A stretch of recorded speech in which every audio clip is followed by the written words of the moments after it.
Nighttime. The first night with a foster dog. This is hands down my least favourite part of the entire fostering process. I never know, is this dog going to bark? Is it going to whine? Is it going to be pacing all night? Can it sleep downstairs alone? Is it going to need to come up on my bed? Will it have accidents? Will it throw up? I like my sleep, and I get very anxious over the fact that a new creature is coming into my house and I don't know how it's going to disrupt my sleep. I don't know how we're going to get used to living with each other and particularly having a quiet nighttime together.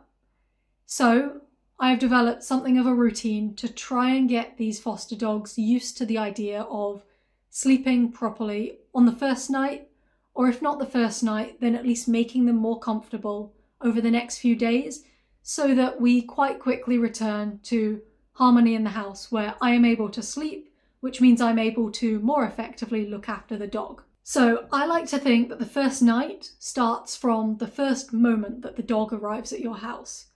You want to start getting them used to the area that they're going to be sleeping in and seeing that area as a place of safety and of shelter. Feed them treats there, give them their food there, maybe play with them there. If you're going to have them settle for a bit on that first day, make them settle in that location. Start by trying to click into the dog's mind. This is your spot, this is where you live, you are safe here, you are happy here, and hopefully you can start the night off by them being like, okay, this is where I go, I will sleep here because I'm tired. To begin the actual nighttime routine, I always take the foster dog out to the toilet. Whether that's off on a walk or in the back garden, literally seconds before I want to go up to bed and go to sleep, the foster dog goes out. And the reason for this is because if I do hear them whining or barking, I know for sure it is not related to them needing the toilet. They have had that need met, so they should be able to settle themselves. After coming in from going to the toilet, I will then settle them into the area that I'm expecting them to sleep in, shut them in there, turn off the lights, and then immediately head upstairs. I don't want them to start hearing me wandering around doing things and getting the fear of missing out, which it sometimes can be misinterpreted as separation anxiety, but the fear of missing out is them protesting the fact that they are separated from you rather than being anxious about the fact that they are alone. They want to get involved with all of the nighttime sounds of you going off and potentially going showering, getting your teeth brushed, getting changed, all of that. Instead, just go straight upstairs. As soon as you've let them toilet, it's bedtime. My goal with my foster dogs is to see if I can get them to settle alone and sleep downstairs alone overnight. The reason for this is sometimes the dogs are medical cases where it's a bad idea to let them use the stairs because it will exacerbate those problems. And sometimes they're not, but you never know what the adoptive family is going to be like. They may be people who don't want the dog to sleep on the bed. And if you've got a foster that has spent the last 3 months sleeping on your bed and then is immediately expected to sleep alone, it can be a big adjustment. So I see my role as trying to get them used to that adjustment by taking that hit and dealing with the stress initially myself. So step 1, I leave them downstairs to see how they do. Usually the foster dogs will make a little bit of noise. I think I've only had one that hasn't done a little bit of whining or barking initially. Most of them then do settle quite quickly and go to sleep. And if they are whining, I actually have cameras that I keep downstairs facing them so that I can check in and make sure, are they just whining because they are protesting or a little bit anxious, or are they whining because something is actually wrong? And it's a reassurance for me of nothing is wrong, they are physically fine, they can settle themselves, and I will give them a few minutes of that just to see if they will do their little protest and then go to sleep. If the crying is prolonged, usually sort of 10 plus minutes, and I've checked on the cameras and everything is physically fine, I will then go back downstairs and very quietly, I won't praise them, I won't talk to them, I will let them go out to the toilet again. And if they go or if they don't, either way, I will just give them a few minutes out there, bring them back in, settle them back down and go back upstairs.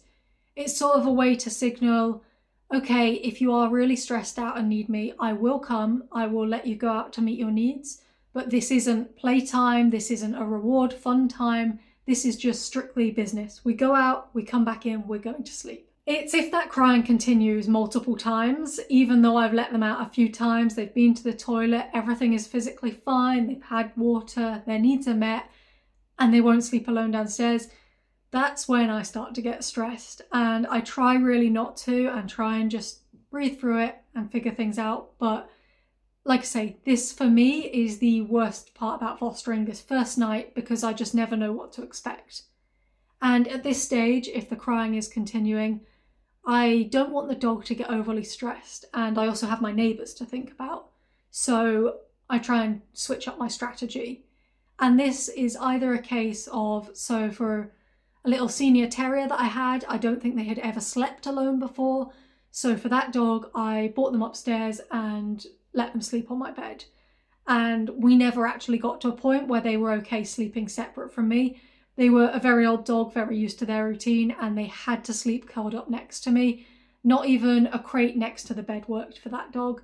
It probably would have if I'd had lots more time and training to do, but the point of fostering is it is temporary, and the adoptive house might be perfectly fine with that situation, in which case me trying to stress the dog by training it out of them, it would have been pointless because they would have gone straight back to sleeping on the bed. So it's just something to keep in the foster notes and say, this dog is really struggling with anything other than sleeping beside me, to let a potential adoptive owner know that if they don't want that, they will have to work on that training. So for that dog, bringing them upstairs worked. For another foster that I had, for medical reasons, they couldn't come upstairs. So I actually had to go downstairs myself, and I got these lovely cushions on my sofa, spread them out on my kitchen floor, put my bed cover over it, and spent, I think, 3 or 4 nights just sleeping on my kitchen floor against the gate to the room where the dog was. So I wasn't giving in and sleeping next to them. I was just they were able to see me in the location. And yes, that wasn't much fun. I didn't get much sleep, but the dog did go to sleep without whining, so I still considered it a victory. And by the end of that dog's stay in my care, they were able to sleep downstairs alone, and I slept up in my bed quite soundly. So this was just a case of, I don't know where you are, I'm in a new place, I've never been in a new place before, I'm freaked out, I'm fear of missing out. That was a big one with this dog, and they just needed that reassurance for a few nights on the kitchen floor, a few weeks where I actually did bring them up to bed, and then they were okay. Suddenly it was like overnight, oh, they can be left alone, that's fine. So sometimes you do just have to get through it and work through a system for a few weeks to figure out how it goes. Usually the dogs do settle fairly quickly, so most of my foster dogs, the sleeping arrangement has been fine. That one where I had to sleep on the kitchen floor, that was a particularly stressful one for me. Even though I don't like the first night and it can be really difficult, it is also important. The first night really teaches you, what is this dog used to? What do they need? And it sets the foundation up for what you're going to have to train in the future. So it's really important to remember if you are going through a hard first night. This foster dog has been taken from everything it knows. Potentially it spent time in the kennels being stressed out of its mind by other dogs barking, and now it's in a new environment, and you've spent the first few hours of the first day telling it, I'm here, I'm looking after you, I'm unpacking all your stuff, and then you've gone and it's left alone in this brand new place, which can be quite scary. So even when it's stressful in a first night, I try to keep in mind this dog is having a worse time than I am if it's freaking out. And then often the dog is fine, and you wake up after the first night and you think, oh, I've been through the worst of it. You've got your next day, you can start building up a routine, and the first night has been fine, so all the other nights usually will be fine after that.